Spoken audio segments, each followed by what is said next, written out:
Hello friend, welcome back to my YouTube channel. दोस्तों, आप लोग हमारे इस चैनल में स्वागत है। आप लोगों ने काफ़ी प्रेम और सपोर्ट दिखाया है इस वीडियो को। दोस्तों, इस वीडियो में मैं दुख के बारे में डिस्कशन करने वाला हूं। दोस्तों, जो दुख होता है लोग उसे अक्सर गलत चीज़ समझ बैठते हैं कि हमें तो दुख आ गया है भैया, और दुख आ गया, हम लोग परेशान हैं। उन लोगों को ये नहीं पता होता है इंसान को, या हम हो या कोई भी इंसान हो दोस्तों, दुख उस समय तो प्रलयकारी लगता है, पर दुख यह ईश्वर का बेहद बड़ा और शानदार यह वरदान है दोस्तों। और दुख आना अच्छी चीज़ होता है।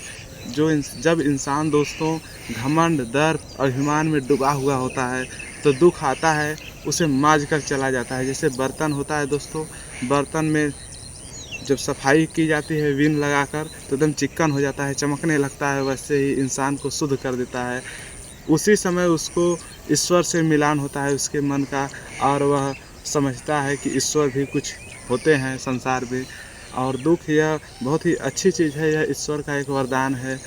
यह जब इंसान के अंदर घमंड आ जाता है, दर्प आ जाता है, तभी यह आता है।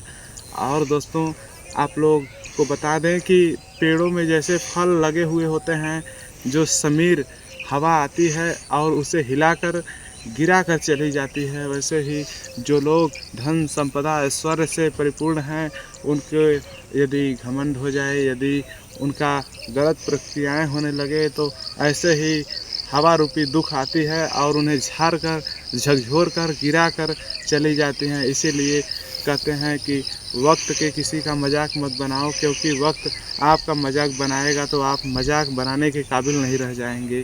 किसी के समय पर मत हंसिए, क्योंकि यह समय है, यह बदलता रहता है। यह जीवन शाश्वत है, कब क्या हो जाए कोई ठिकाना नहीं, कब क्या से क्या हो जाता है दोस्तों। तो ऐसे तो होता है जीवन का परिवर्तन। यह जो बचपन का कोमल गात होता है दोस्तों, शरीर होता है, एक समय आता है कि वह पीले पत्ते के समान हो जाता है। और परिवर्तन में यह भी बताया गया है कि जो प्रेमी प्रेमिकाओं के जो होठ होते हैं वह मिलने के लिए व्याकुल होते हैं। एक ऐसा समय आता है कि वही होठ एक दूसरे से दूरियां बना लेते हैं, कोई उसमें रस नहीं रह जाता। इसीलिए कहा जाता है कि प्रकृति इज़ द बेस्ट।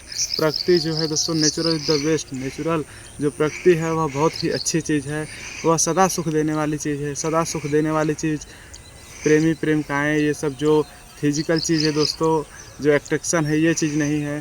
प्रकृति है हम लोगों को सदा सुख देने वाली, सदा मोहब्बत प्यार करने वाली, जो सब स्थितियों में समान होती है और हर लोगों को वह सुख देती है प्रकृति, क्योंकि वह कभी बूढ़ी नहीं होती।